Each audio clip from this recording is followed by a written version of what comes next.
Our next presenter is from Three Birds Marketing. This is Rob Fontano. We use Three Birds in A lot of stores. a ton of our stores. I mean, I can't even put a number on it. Just a ton of stores. We were primarily using them as a newsletter company, but they have so much more to offer. And a lot of you guys probably just look at Three Birds sometimes as just a newsletter company. That's not what they are. They're much more. And I'm going to let Rob take over from there and let you know. Thank you. Rob Fontano, back in my old training room, spent a few years at this store. It's kind of cool to be back. Just in case you were wondering, that's me and James Poole up there with the kids. 2-3 people get that joke, but it's okay.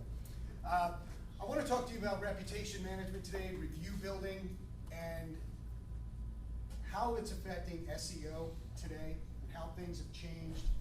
We all know on the surface, reputation management affects your dealership's reputation, your perception, the customer's perceptions of you, and 2/3 of consumers are using review sites to make decisions on who they're going to do business with, what restaurants they're going to eat at, what TVs they're going to buy, what cars they're going to shop for, and the dealers they're going to use to shop for those cars. So reviews have become just part of our culture, and it's not going anywhere. It's only going to become more broad. Reputation monitoring, review site cleaning, optimizing. These are some of the major players here. Cars.com, Yelp, DealerRater, Google Local now, City Search, Yellow Pages, and even Bing. These sites have become very prevalent in search. Okay, if you look at your first page in Google, you're likely to see 1, 2, 3 review sites on page 1 of Google. These sites offer a marketing strategy for dealerships. Okay, because these sites are very robust. Yelp, for example, offers a lot of opportunities for businesses to put content, pictures, information, biographies about the dealership, biographies about the owner, things that get read by people that use Yelp. And if you haven't checked lately, if you do have a Yelp page, open it up and check your stats. Because I'm telling you, Yelp drives traffic, and it often gets overlooked. And a lot of these review pages have been overlooked for a long time because they get viewed by our end, the dealership end, as kind of a nuisance. Something we have to deal with. It's a reputation. It's some crazy guy writing a review, but it's something we have to deal with. These pages, these sites are actually marketing opportunities. And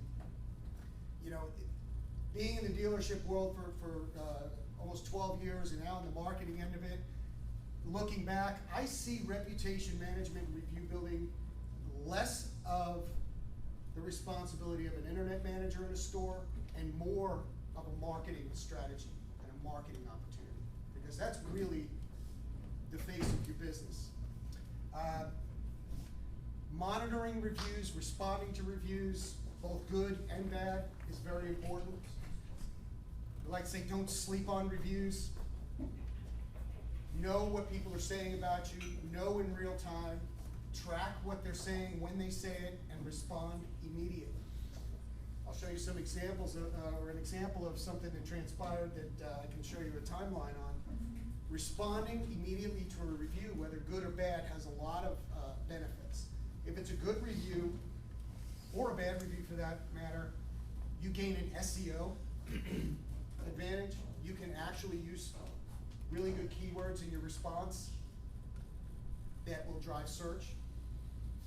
Responding to a positive review shows that you're paying attention, shows that you're engaged with your customers. And responding to a negative review can resolve a situation, can even turn a bad situation into a good situation, turn it into a sale. And you have firsthand experience with that working at this store.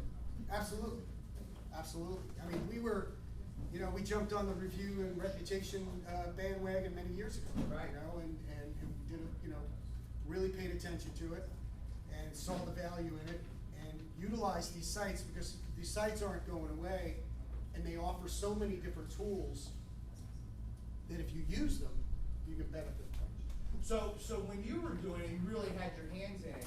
How many of those review sites showed up on page one in search and pushed competition off? Did you have 2 or 3 or? Well, you know, it's kind of funny, John. And I'll get to that in this slide here. Back then, we were very search engine optimization, conquest oriented. My goal was to dominate page one of Google, and we were pretty successful at that. Fuck, you dominated page 2 as well. Yeah. Of my competitor's site. Insane. We changed the store name. It took me like 6 months to get rid of John Moranzi. It was crazy. I wanted to kill you. I know. You know, the funny thing is with SEO is that when somebody says, I want to be everywhere, you do it. No one ever says, I want to be everywhere, but only for a couple of years. No. You have to pull the plug at some point. But the things that we were doing back in 08, things that I was doing back in 06, 07, 08, 09, 10, a lot of that would not apply today, because our ultimate goal back then was to push third parties off of page one. I wanted to dominate page one with as much of my own content as I possibly could. We used a ton of video, we used blog posts, we used robust websites. Google, and Joe, I know you, has changed more in the past year than I think they've changed that I can ever remember. Right. There have been more algorithm changes, more adjustments to the way Google presents search results in just in 2012. One of the most glaring things they did was, instead of 10 listings on page one, there are now 7. One of those listings, if you have a well-optimized website in any business, you have your website. They'll even index it for you, which is nice, as long as your site is well indexed. Help guiding the customer to certain departments. Remember, Google's ultimate goal is to provide the best possible search results and the most information they can possibly give to whoever is searching. Google has decided that consumer-driven content, meaning reviews, is the most relevant content.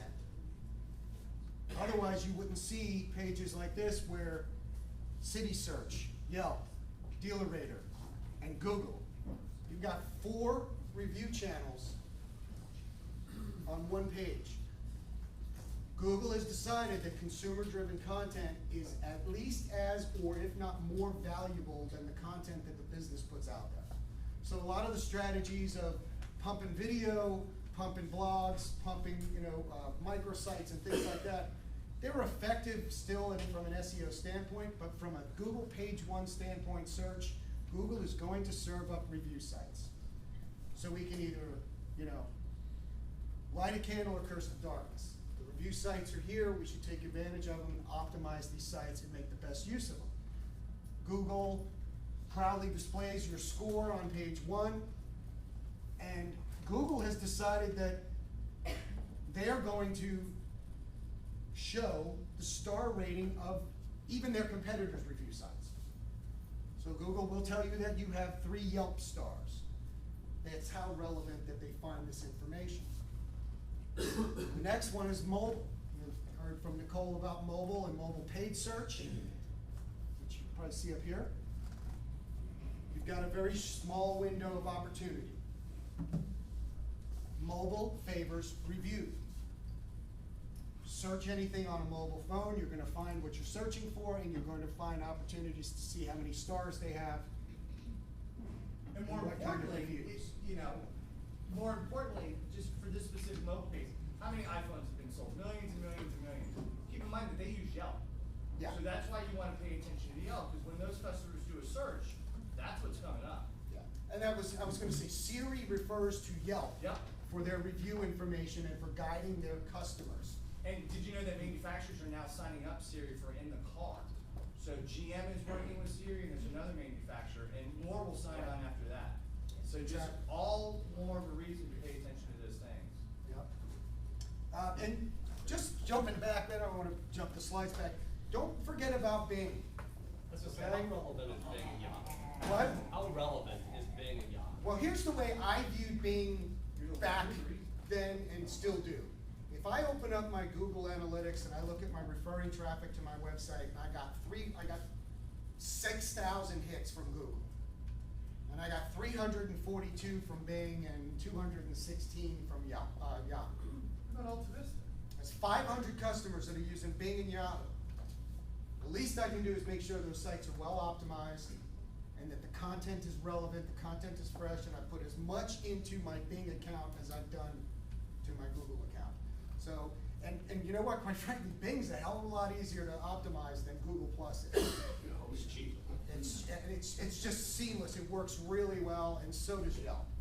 And Yelp will drive a lot of traffic, and you can see the interactions on Yelp very easily as you can on Google. But, you know, most people are searching off their phone now, and even in the automotive world, if they're shopping at your competitor and they're getting in the car and they're leaving and they're gonna go look somewhere else, the first thing they're gonna do is go to the Nissan dealer, boom.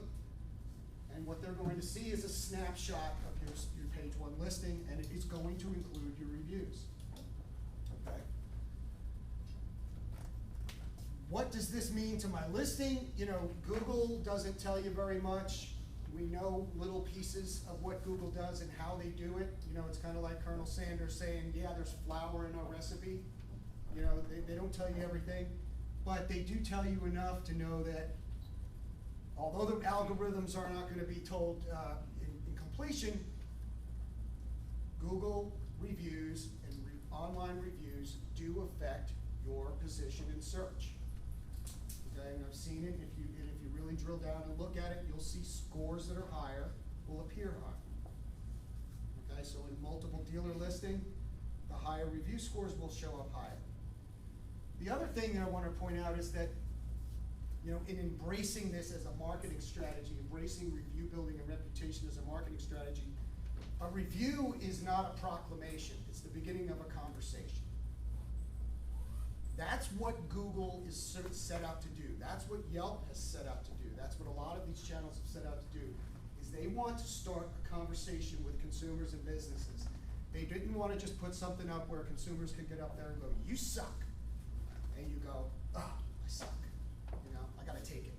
No, they opened up the door for a conversation where you can respond, resolve, and improve. And that's really what that was their vision.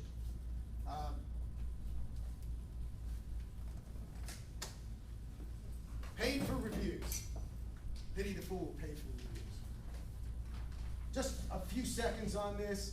There are a lot of companies that will tell you they can take a written review and syndicate it on websites, and they can get it to list on Google, and they can get it on Yelp, and they can get it here, and they can get it there. Yelp and Google don't agree. They'll tell you that is a no-no. Play by the rules. Play by what they say is the way you should approach reputation and review building.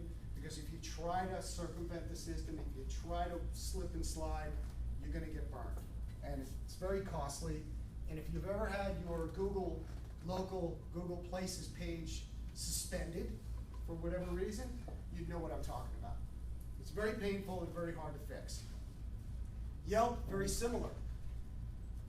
This is something that Yelp started doing. They put a consumer alert over your listing. If you get caught paying for reviews, or if they see you doing something that may be considered not above board, they slap this above right on top of your listing, and it says, we caught them red-handed trying to buy reviews and business. We weren't fooled. We wanted you to know that they did this. I've never seen that. How long have they been doing that? Not too long, but they've been doing it. So if Yelp catches you doing something wrong, Yelp is going to say, Google will just suspend your account, which is bad enough. But Yelp is going to tell all your customers that you were doing something wrong, which can be even worse in some cases. So play by the rules, work the system the way it's meant to be worked. When getting reviews, an organic approach is always going to be better. An organic, grassroots approach and a process. And that's part of what Three Birds does. And This example here came to me last 2 weeks ago. I was in Chapel Hill, and a bunch of people were high-fiving at the office talking about this particular thing, and I said, get me as much of this thread as you can.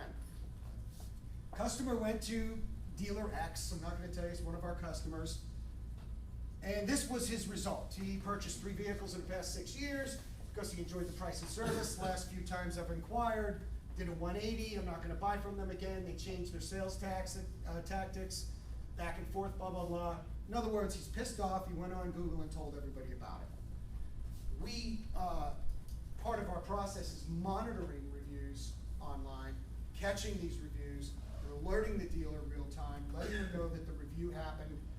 We also will step in and lend a hand in crafting an appropriate response to a review, even if it's good or bad, okay? Because there are SEO opportunities in responding to a good review. And sometimes it's better that you have a third party kind of jump in and kind of lend a hand at the wording, because I've seen some of things that dealers have written back to customers or businesses have written back to customers, and it's like really kind of shocking. I've seen basically dealers call customers liars on Google. And then you get into this war of words that never ends.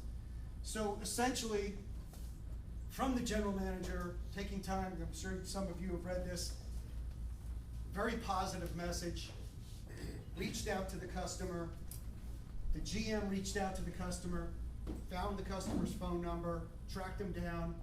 Wasn't easy because that wasn't like his real name. I think they tracked him through LinkedIn or something like that. The end result was, doesn't show it all the way down here. The end result was that GM emailed Emily back, who Emily is the account manager at Three Birds, who was watching and caught this. The guy's coming in to buy the car. So we turned a very bad situation, a very rapid response, an appropriate response, into a positive situation. Just like Grant Cardone says, every time there's anytime there's a customer problem, it's an opportunity to make a sale.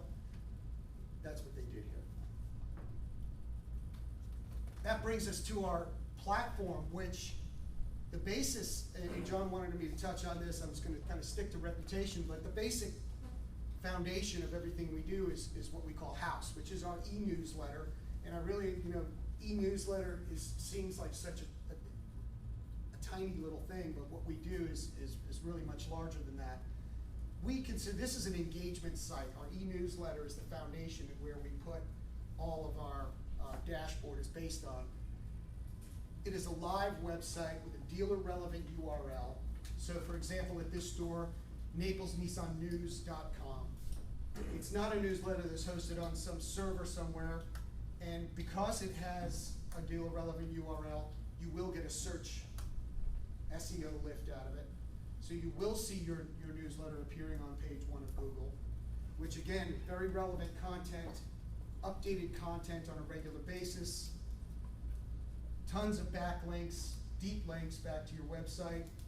It drives really nice traffic to dealers' websites.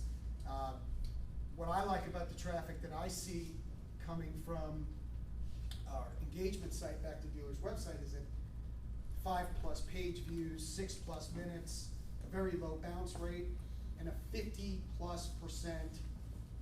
unique visitors.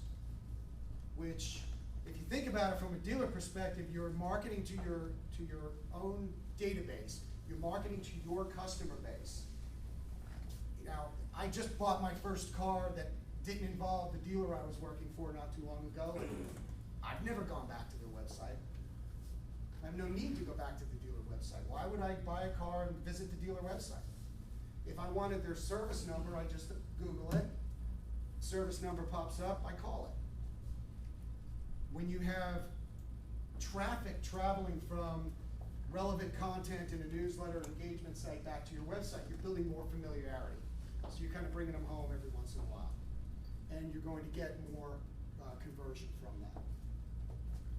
And how that interacts with our reputation tool is what we call I.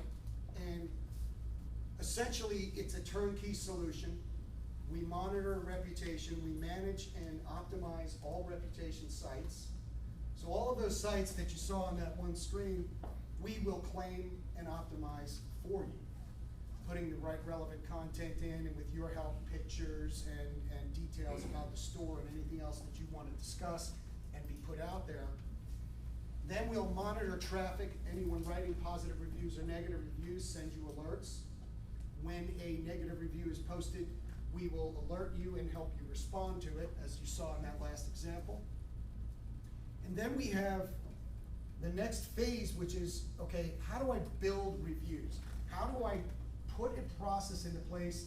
And for all you internet managers that are here today, I've been there, tried a million different things to get my team on the floor and my service advisors and everyone else in the building to get a concerted effort to say, this is how we're going to get our customers to write reviews, okay? And it was like herding cats, right? Never really fully worked the way we wanted it to work. It worked spotty here and there and whatever. But based on our engagement site, we have live websites. This is an example of a newsletter template or an email template that goes out to a customer when an RO closes or a sale closes. So when the RO or sale closes, we take a proactive approach and just simply say, based on your last experience at Naples Nissan, would you recommend us to friends or family? Yes or no? The customer clicks on yes, then we take them to another page on the engagement site. Again, these are live web pages where we're going to serve them up with a potential review site. Now, we have an algorithm that's set up in the back end that revolves these review sites. So I may come in and get service one day and get an email when I get home, and it offers up a Google site. If I click yes, you may come in, buy a car, go home, and you may be asked to write a review on Yelp or Bing or Yahoo or City Search. So what we're trying to accomplish is to build a balanced review approach. How many internet managers got caught in the dealer rater vortex about 2 years ago? Most of the stores. Okay, so Google was going to put all of Dealer Rater reviews as part of your Google listing. They were going to show the stars. Dealer Rater was like, it was like printing money. And if there's anybody from Dealer Rater here, I'll take it personally. They wouldn't be they were printing money. And everybody jumped on and put all their effort into building reviews on Dealer Rater. Google probably at that point looked and went, wow, we're really missing something here. Kicked them off. So everybody went from 180 Google reviews to 2. We believe a balanced approach, having a good span of reviews across all sites, will not only be able to give you the opportunity to take advantage of everything that may appear on page 1, but who knows what could change in the internet from a day to day, and who knows where these review sites may be, and you don't want all your eggs in one basket. Now, adversely, I come in for service. The next day, within 24 hours or so, I get my email based on my last experience at Naples Nissan. Would I recommend for sales or service? No. The oil change took 2 hours. No, I wouldn't recommend. Now we take them to a different page where we're going to ask them to tell us about their experience. So really, this is a proactive approach. We're getting in front of potential issues. We're getting in front of the customer and saying, do you like us? Do you not like us? You like us? Please write a review. You don't like us? Please tell me why. So the customer can fill in these fields, click submit, goes to your email inbox. Or as many email inboxes as you want. One of the problems we run into is, Audi specifically sends out an 85-question survey for service or sales customers. And, you get customers calling all the time going, God, I'd love to fill out the survey and tell you how great you were, but we don't feel like sitting on our computer for an hour and a half. Right. And now we're sending them more surveys and more questions and more of this and more of that, and go here and do this, and how many people are doing it, and how many people want to do it, and how do you overcome that? Audi is no exception. Every There's other manufacturer manufacturers that do the same every thing. manufacturer is doing the same thing. They're blasting the living daylights out of the customers. And yes, it does put it makes the dealers kind of step back and go, well, how much do I want to get in the freight Well, here? and unfortunately, You I know? think you get more of the people who are gonna give you poor reviews that'll actually answer than the good ones, simply because they're going, geez, I already answered 3 other surveys, Right. one from the dealership specifically, one from the manufacturer, now we're getting one from the third party and everything else. Well, the nice thing about this piece is that it's going to go out very soon after the actual interaction. which is in line with what Google says when Google talks, all those Google reviews that vanish and people lose their Google reviews, Google looks at certain things, and one of the things they look at is spikes in review volume. So if a dealer all of a sudden got 4 Google reviews in one day, and then like 2 weeks later they got 4 reviews, Google's gonna go, there's something going on here. Google prefers a real-time, as close to the actual event with the customer as possible. So this goes out when the customer comes into the store.